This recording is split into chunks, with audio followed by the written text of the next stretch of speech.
All right, let's get started. Starting this live stream a little bit late, but we have a few people watching. Good evening, everyone. I'm Michael Faison. I'm the director of the Leitner Observatory and Planetarium. And it's Tuesday night, our public night. Now, I am not at the Leitner Observatory and Planetarium. I am in my home in Hamden, Connecticut. We've been closed since March 10th. I think, was when we closed to the public, and might have opened today if all things had gone well, but given that we're still staying at home as much as possible, we can't open the building to the public. And actually, this is the longest that we've been closed for, well, since we started doing public night. We've been open to the public every Tuesday night, except for winter break. We close for about 3 weeks over winter break, but otherwise we do a planetarium show every Tuesday night since 2009, since the planetarium opened.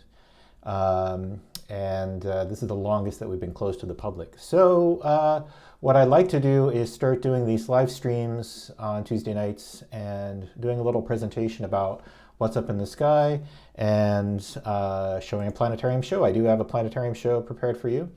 And if it's clear, one thing that I can do is a live stream from a telescope. Now, we just had a thunderstorm here this afternoon, and it cleared up a little bit, and then it got cloudy again. So not clear enough right now. I don't have access to the observatory at this time. I have my own Meade refractor right here, which is a decent amateur telescope, and I can certainly connect a camera up to it, like this little camera right here, and live stream what's coming out of the camera. So if it's clear, I may try to do that. Not clear tonight, but another time maybe I'll be able to do that. If anyone has any questions for me, feel free to post them in the chat, and I'll try and keep an eye on that and answer questions tonight as we go along. And hopefully I have sound, and hopefully you can see my video, but we'll go ahead and get started. So let me just demonstrate what's up in the sky tonight. And the software that I'm using is a program called Stellarium. So you can actually get this program for free if you go to stellarium.org. You can download it for Mac or Windows or whatever, and it's actually very good software. I use it for teaching and planning observations, and it's a really useful tool to have. So it'll show you what's up in the sky from any location, given any given night, this is how I'm going to do my planetarium show. Obviously, I don't have a dome to do a presentation on. Maybe if everyone could hook up their VR goggles, I could do some kind of virtual dome to show you things, but for now I'm just going to have to make do with a flat screen. I will say that Stellarium is a little bit advanced. It helps if you already know something about astronomy when you set it up and use it. If you want just a basic what's up in the sky tonight kind of resource, a really good resource for this is Sky Maps. So if you go to skymaps.com, you can find a monthly map of what's up in the sky, what's interesting that's up in the sky. So if you just go to skymaps.com, you can see the link to download the current month. So here's April 2020. And it's going to load, let's see.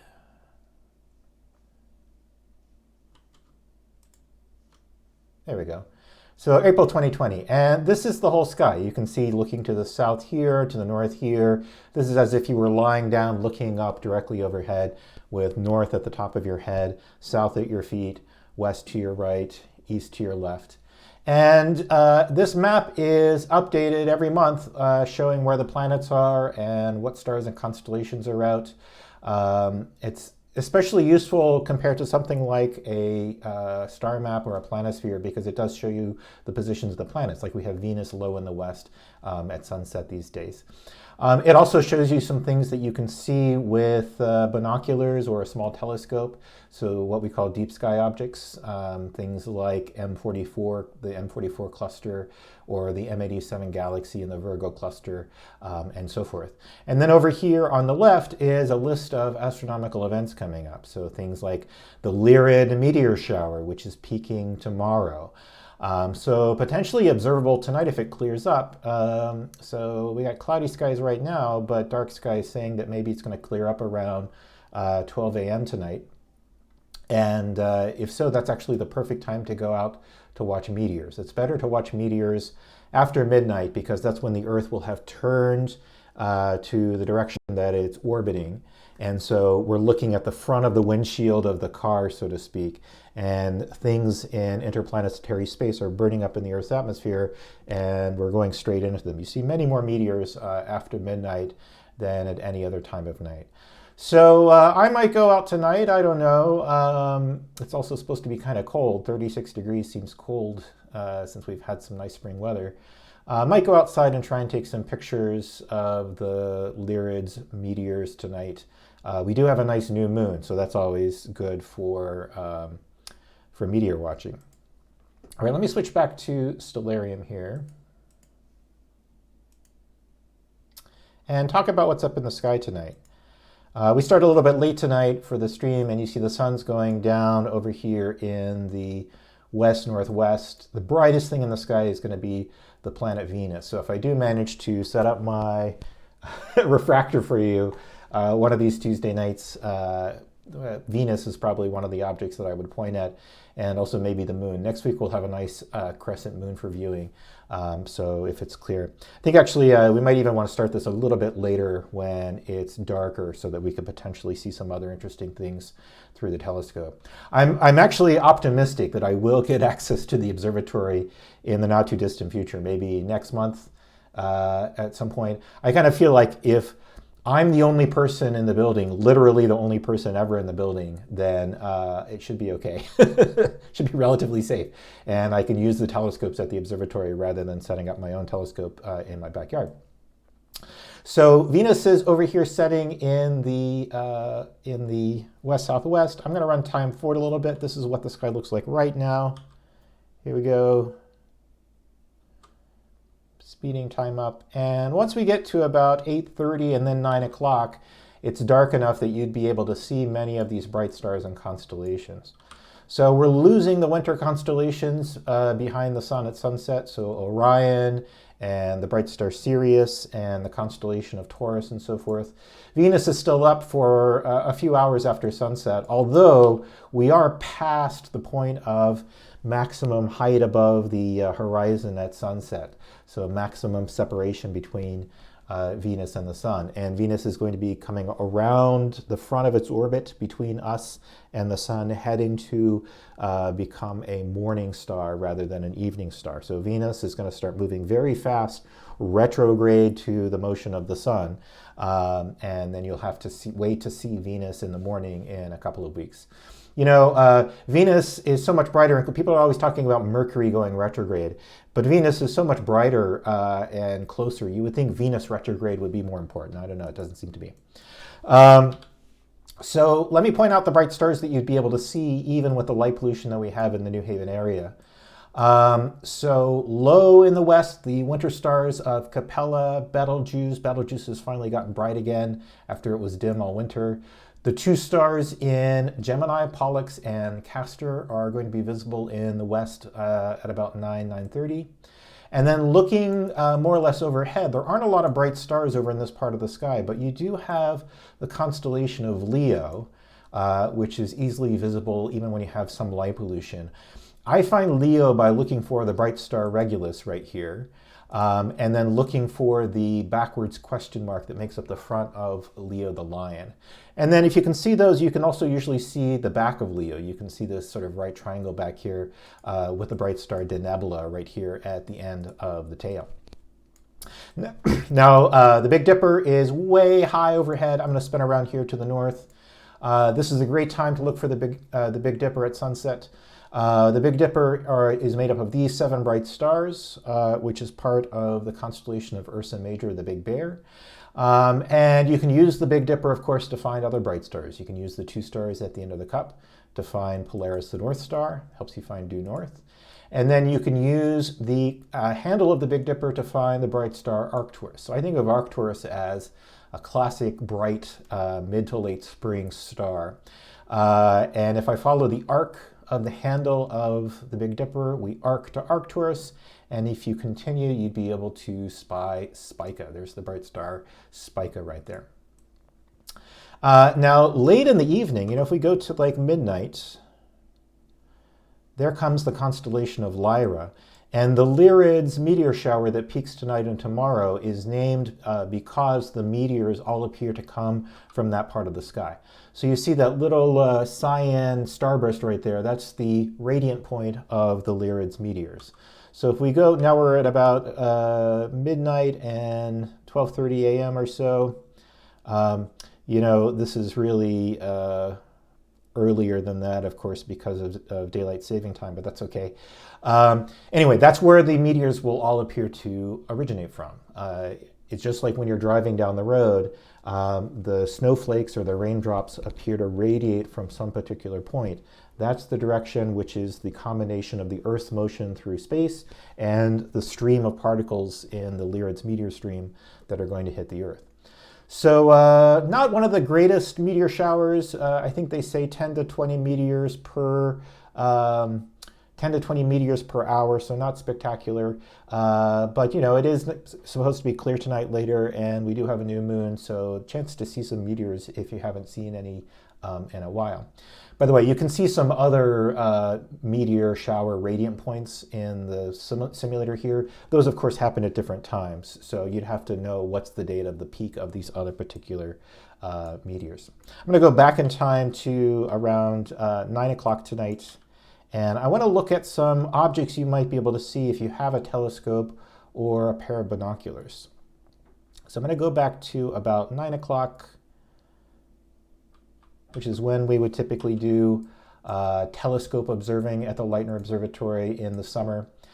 Venus, of course, looks great through a telescope, and you don't need a lot of magnification to see some details on Venus. You zoom in by about a factor of 100 or so, you can see the phase of Venus. You never see any surface details on Venus like you might with Mars or Jupiter.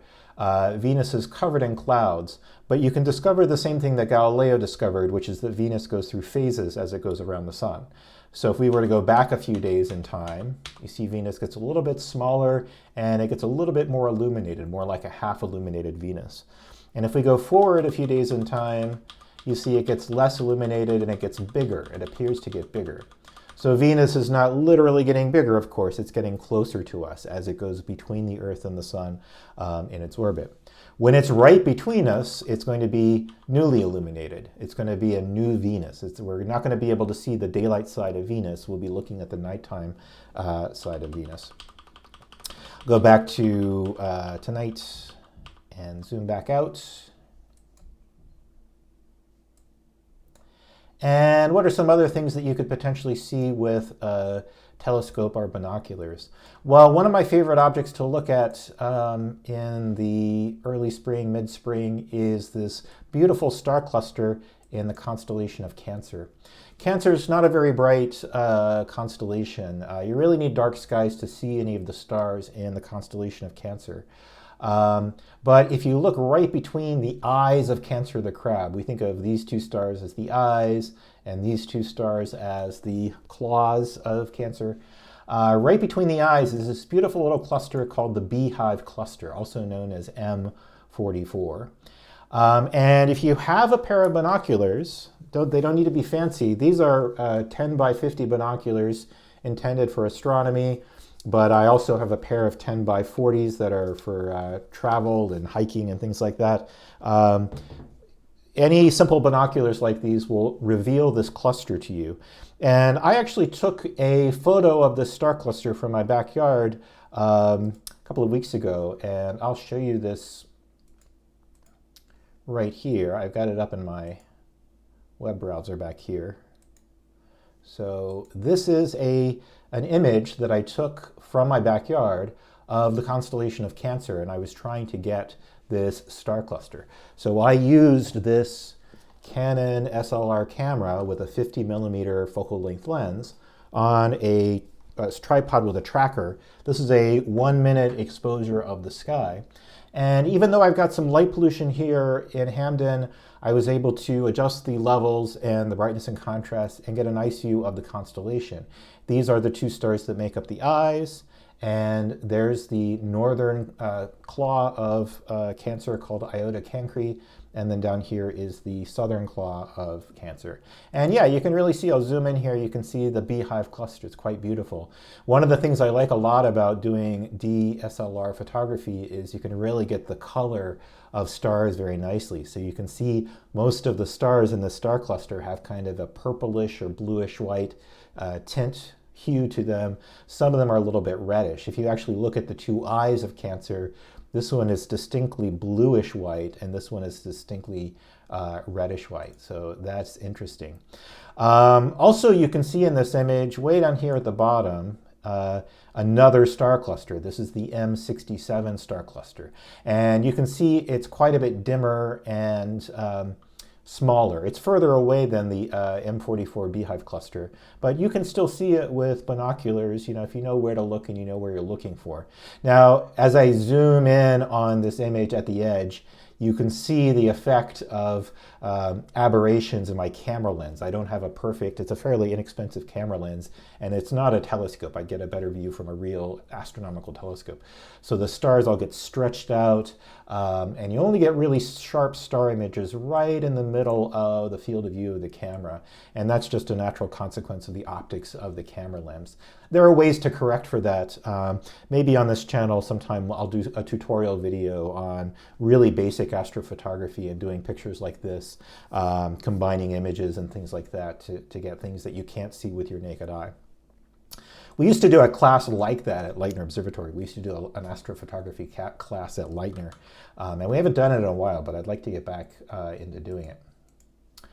Okay, quickly, just a couple more things in the simulator. Some other things you might be able to see with your binoculars. There's a beautiful row of galaxies over here in this part of the sky. So this is the constellation of Virgo, and this is the constellation of Leo. And of course, they line up along the ecliptic, which is the plane of the solar system. Leo and Virgo are in the zodiac, so they line up with the plane of the Earth's orbit around the sun. And in this direction, there are a lot of galaxies. If I zoom in just a little bit on the area between Leo and Virgo, and in particular, I can find this bright star Denebula at the back of Leo, and I can find this bright star over here, Arcturus. In between those two is this bright star called Vendimatrix, great star name. There are a lot of good star names in Virgo. And in between those two, there are a lot of galaxies. All of these red ovals are actually galaxies. And some of these are quite bright. If I zoom in, for example, on this part of the sky, you can see this line of galaxies called the Markarian Chain. If you've ever visited the Leitner Observatory in person, we have a big mural in the lobby of the planetarium which shows this part of the sky taken with a telescope in California, showing all of the galaxies in this part of the sky. Now, these galaxies are far away. You know, they're 60 million light years away. They're not super bright. You can't see them with the naked eye. But if you have a pair of binoculars and if you have dark skies where you are, you can definitely see M87 and a couple of other of the brighter galaxies in the Virgo cluster. Even if you can't see those galaxies, over here in this part of the sky, there's another star cluster that's much bigger than the Beehive Cluster. And it's right here. This is called Melot 111. And all of these stars in this part of the sky are part of that star cluster. It's really, really big. So you can see that with the naked eye if the sky is really dark where you are, or if you use a pair of binoculars that have a wide field of view, you know, 5 to 10 degrees field of view, you can definitely see them. I plan to take pictures of this part of the sky and this cluster with my little camera when I get a nice clear night as well. All right, well, that's my presentation of what's up in the sky tonight, very similar to what we would have shown in the Planetarium Theater if we had a chance to do that. Let me look at the chat here and see if anyone has any questions. Okay, so at some point I'll have like my streamer's deck of buttons I can press and get everything lined up, do everything efficiently, but I haven't got that set up yet. So this is a planetarium show I wanted to show in honor of a number of important human spaceflight events this month, right? So normally we have, get rid of this echo. So normally we have events on April 12th for Yuri's Night. Yuri's Night is a night where we celebrate human spaceflight in honor of the anniversary of Yuri Gagarin's launch, April 12th, 1961, first human to orbit the Earth in space. And we've had special planetarium shows in the past and special events for kids and launching rockets and things like that. So we weren't able to do that this year. Also, this past week was the 50th anniversary of the Apollo 13 mission, right? A famous mission that had trouble. We've got trouble, Houston. Houston, we've got a problem. There we go. On their way to the moon in 1970. So if I remember correctly, they launched on April 11th, 1970, and came back on April 17th, 1970. So 50 years since that mission. And it's a great time to learn about that mission. Besides being the 50th anniversary, I think it's a great example of people using science to solve problems. People being very competent and looking at the evidence and working hard to solve a problem and save the lives of the 3 astronauts on Apollo 13. So very inspiring message for our time. I do recommend the Ron Howard movie with Tom Hanks, if you haven't seen it, Apollo 13. Anyway, we have this planetarium show that we have from Spitz called Faster Than Light, which is all about spaceflight. And I'll show this planetarium show. Spitz sent us these preview versions of the show, which can be shown on a flat screen. You will see, if you stick around and watch this, you'll see a crawl of preview version, because these flat screen versions of the planetarium show are intended for preview. But don't worry, Spitz, the planetarium company that licensed these shows to us, has distributed to all of their planetariums during the lockdown and when we're social distancing and so forth, as a way of getting out educational material. So I'm going to show this show, and if anyone has any questions, I'm happy to take questions about the show or anything else that's happening, that's going on. Let's see, I see a couple of questions now. The name of the planetarium software I'm using is called Stellarium, and you can download this for free. So I do recommend it. Are there any comets that are visible by eye? I don't know of any naked eye comets right now. There was this comet, 2019 Y4 Atlas, which was going to be visible in early May, potentially to the naked eye. So some of you may have heard about this. And last I heard, it's broke up. So around the beginning of April, comets are fragile things. They fall in from the outer solar system, they get close to the sun, they outgas all of these volatile chemicals, and they may not make it. Sometimes they fall in the sun, sometimes they break apart, sometimes they fall into Jupiter, and it looks like Comet Atlas has broken apart and dissipated, and we will not see it as a naked eye comet, which is really too bad, because we're overdue for a good naked eye comet. All right, I'm going to play this show. It's about 24 minutes. If anyone has any questions, I'm happy to take questions afterwards.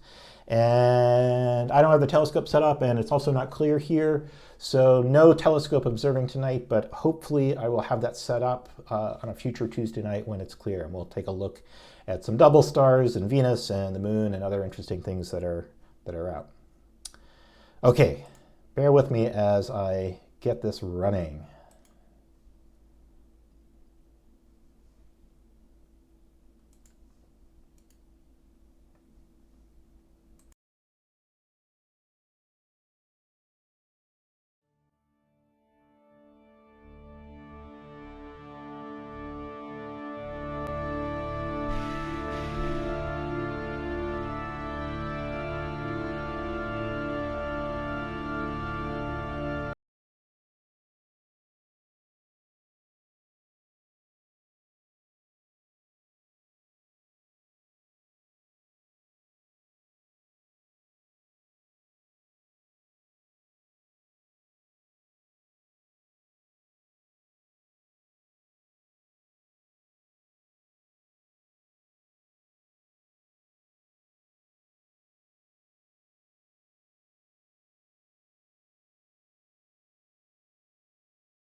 It's a journey that has lasted a century.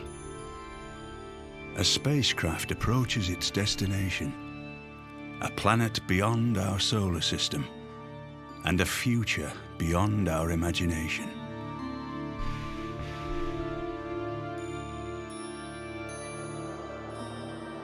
Touchdown will mark a milestone in our eternal quest to expand our horizons, to explore and survive. It's not the first time we've struck out into the void, against all odds.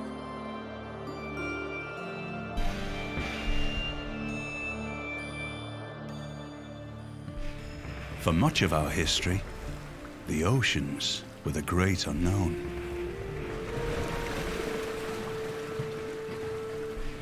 Several thousand years ago, a seafaring culture emerged in the Southwest Pacific. Riding ocean and wind currents, the Polynesians sailed east, navigating by the stars, the moon, and the sun. Over centuries of time, they claimed the Pacific Ocean, island by distant island. It was one of the most expansive migrations in human history. Their furthest reach, Easter Island, 1,300 miles from the nearest land.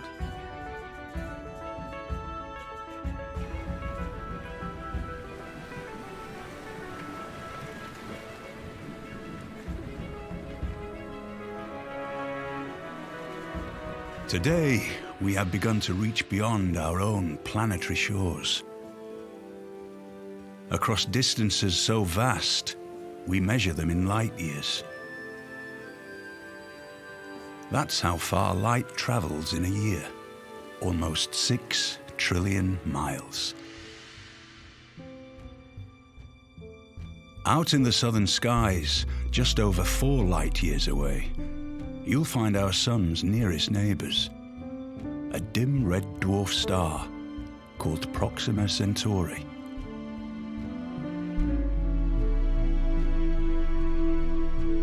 And a pair of sun-like stars called Alpha Centauri.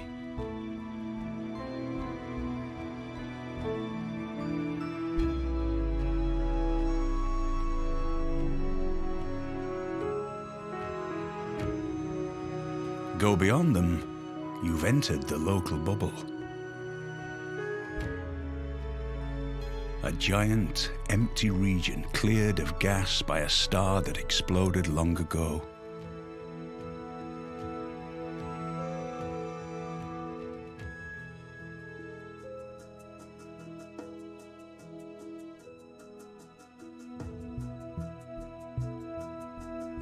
Within this bubble, 50 light years from Earth, are 150 stars bright enough to be seen with the naked eye. Nestled among them are 2,000 smaller stars, visible only with a powerful telescope. How many have planets? Could any serve as stations on our way to explore the galaxy? Our first stop could be a planet discovered in orbit around the star nearest to Earth. Proxima Centauri. One side, forever bright and warm, always faces its sun, while the other is dark and freezing.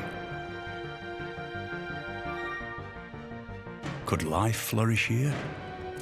Could humans survive? The key is whether there's an atmosphere and water on the surface. They may be signs that there's a climate and temperatures moderate enough to support life. The only way to really know is to pay the planet a visit by crossing the immense void between us.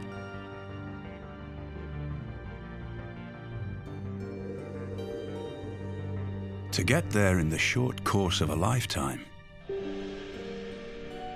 will take whole new types of spacecraft, whole new designs that can propel us to extreme speeds.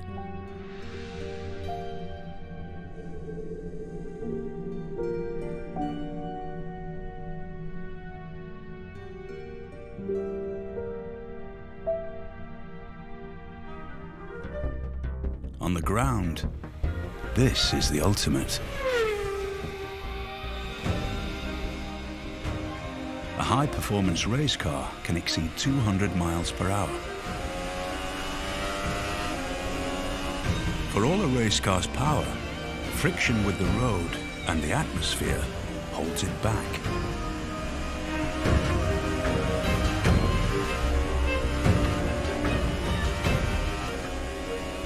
One way to fight friction: soar into the upper atmosphere.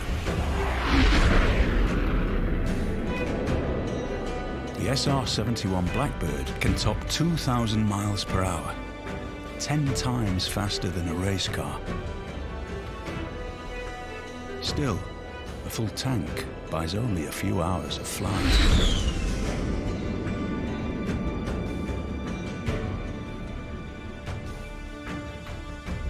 A Saturn V rocket is even less efficient. To rise into orbit, it hits 17,000 miles per hour, almost 10 times faster than a jet. But the faster it goes, the more fuel it burns, the more it has to carry. To get astronauts to the moon, a Saturn V rocket had to lug 16 times its weight in fuel.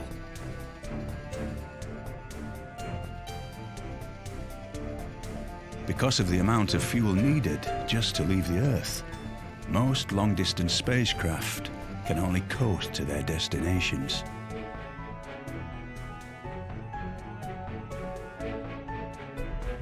The twin Voyager spacecraft got around this by using the pull of Jupiter's gravity as a planetary slingshot.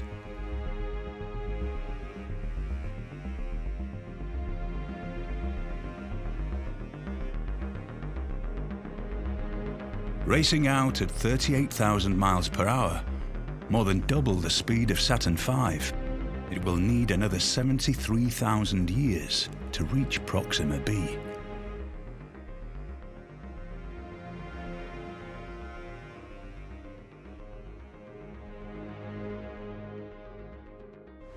To get there within a human lifetime, we'll have to reinvent the rocket. The search for faster, more advanced spacecraft began in the 1960s, in the shadow of the nuclear arms race.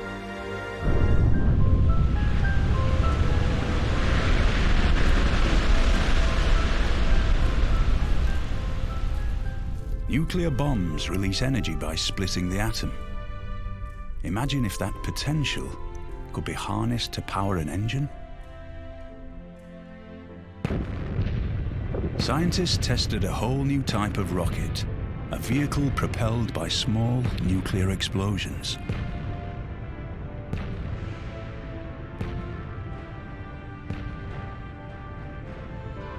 They envisioned an orbiting space station as the launch pad for the Orion spacecraft.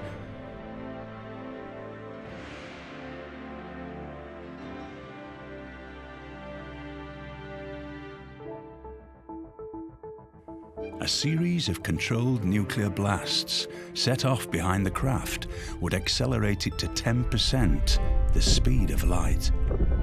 Orion would reach Proxima b in just over 4 decades. But the technology was unproven and perhaps unsafe. Plans for Orion never got off the ground.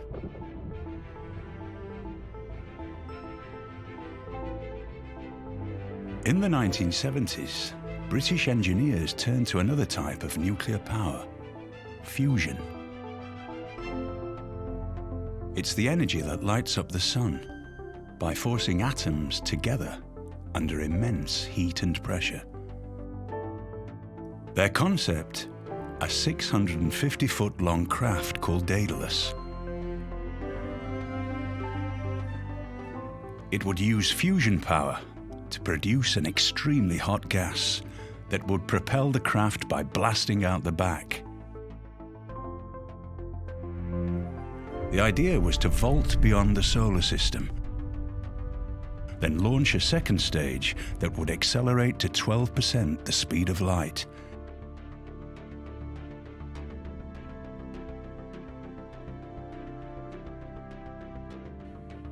But to go this fast, Daedalus had to carry more than 40,000 tons of fuel.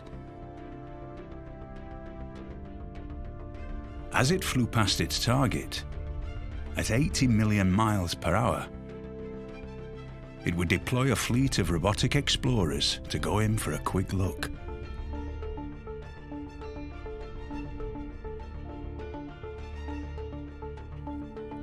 Daedalus was never built, but the completeness of the design has inspired new generations of dreamers.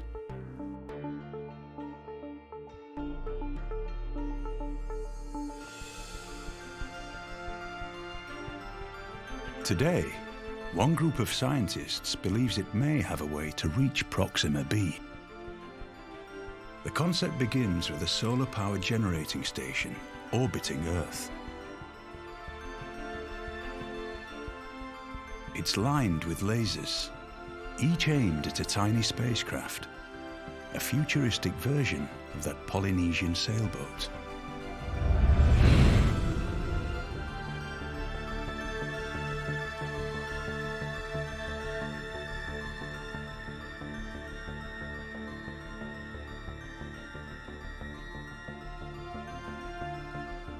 The force exerted by each laser beam is small, but together, in frictionless space, they can propel a space sail with staggering success to 20% the speed of light.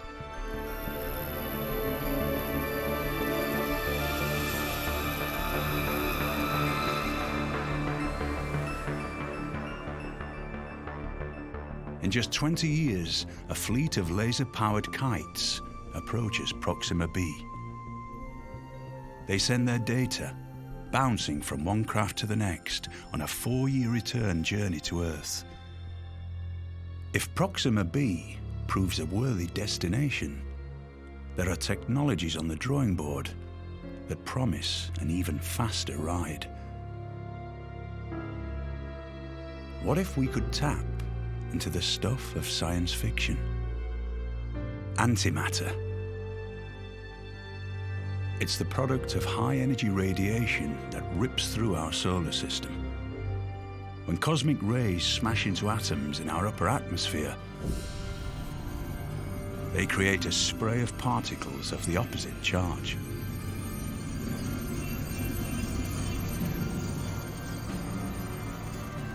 If we can't capture antimatter particles in orbit, we may find a way to produce them on Earth.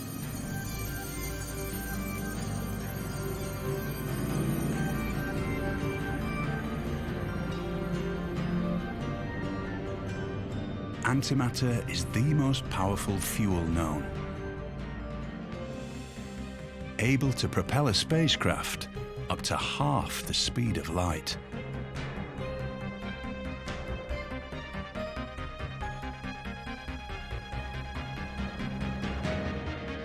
Within the spacecraft, protons and antiprotons are isolated with magnetic fields.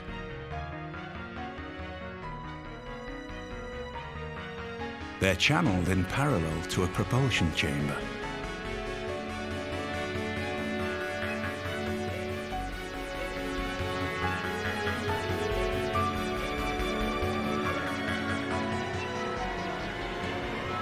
Where they collide, the streams annihilate each other. The blast creates a high-energy beam that pushes on a magnetic field within the craft, accelerating it forward. The amount of antimatter needed for a trip to, say, Saturn, a tiny fraction of an ounce.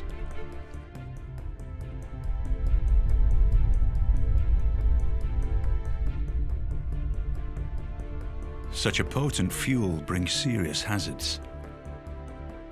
The high temperatures produced by an antimatter engine would be enough to destroy the spacecraft. It would have to be made of materials not yet invented that can radiate that heat into space.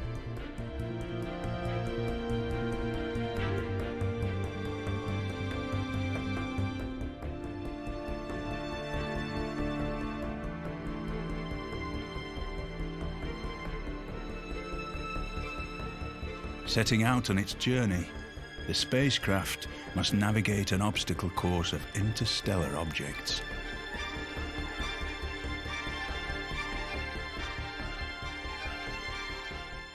It meets a meteor with a battery of shields that pulverize the object and whisk it away.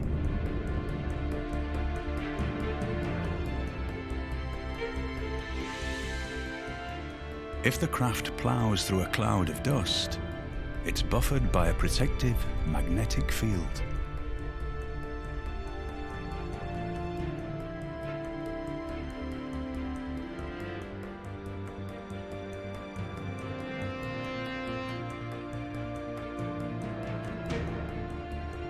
As it finally closes in on its target, it releases a probe, our cosmic envoy.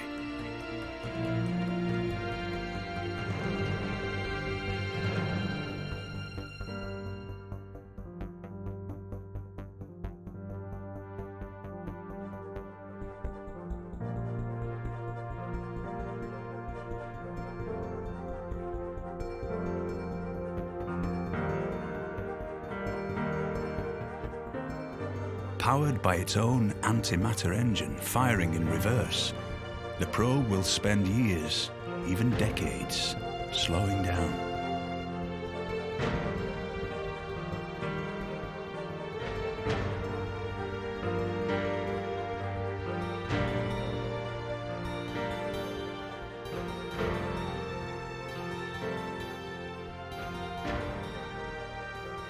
Even at these speeds, the mission is probably too long for any human to go along.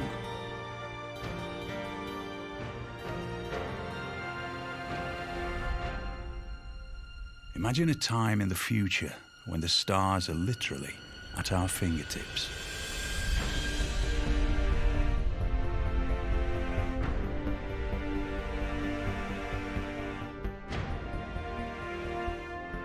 A spacecraft maneuvers into an orbital station in preparation for a launch.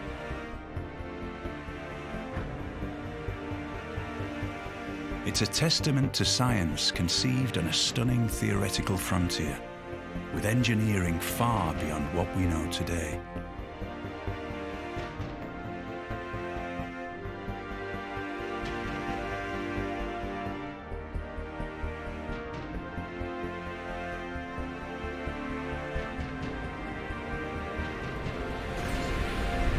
It's based on a mind-boggling discovery by Albert Einstein that gravity is actually the warping of space by massive objects. What if a spaceship could manipulate this strange cosmic trait to pass between the folds of space and time?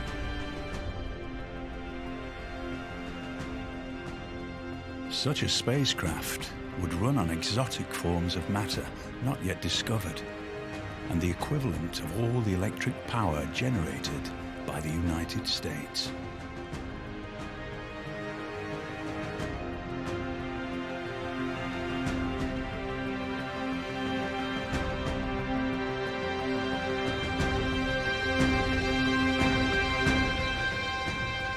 Welcome to Warp Drive.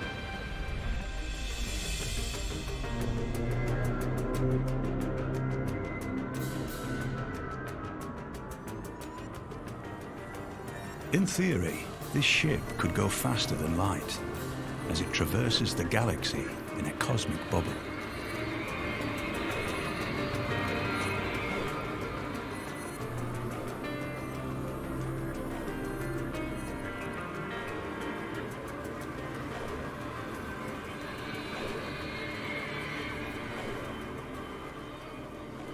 Who can say what ideas or technologies will one day propel us forward?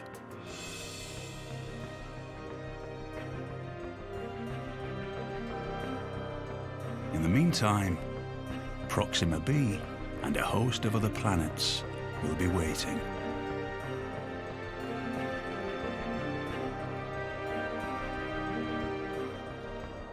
Whenever we finally do arrive, an unmanned probe will no doubt take our first peek.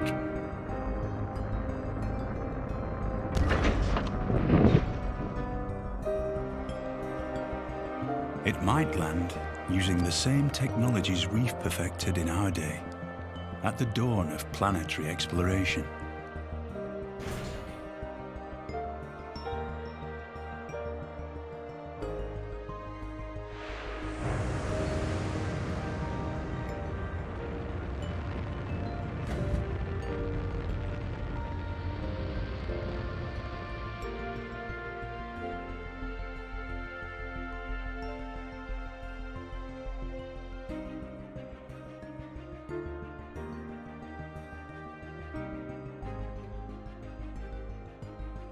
Sensors will probe the alien landscape. Artificial intelligence will interpret what they see. The planet's soils, its atmosphere, perhaps the presence of life. Steadily, a new world will surrender its secrets.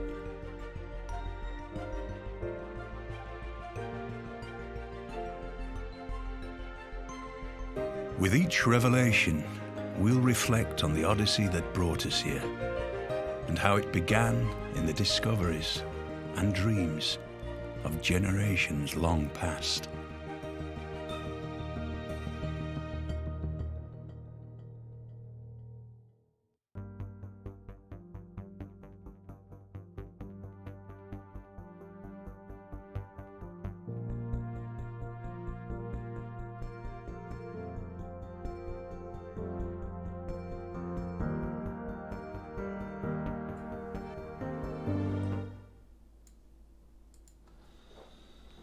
Okay, just like a Tuesday night at the Leitner Planetarium, isn't it?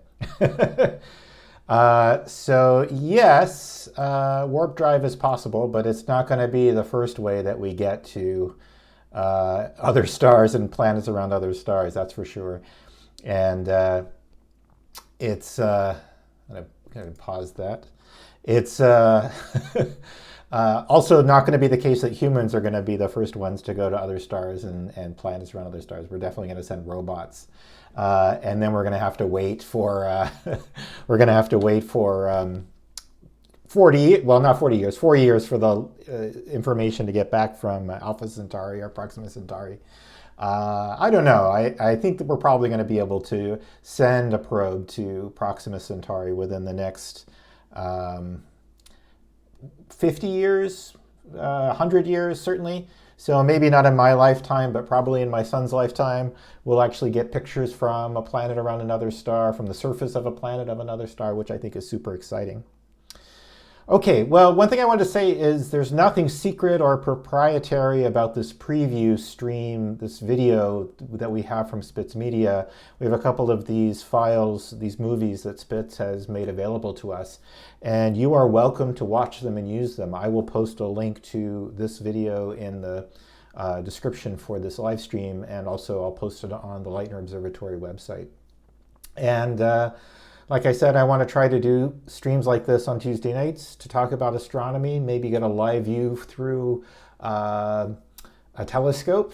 Maybe soon I'll be up at the Leitner Observatory all by myself. I'll see if I can get permission for that. And otherwise, if anyone has any questions about the show, I can watch for a couple minutes to see if there are questions.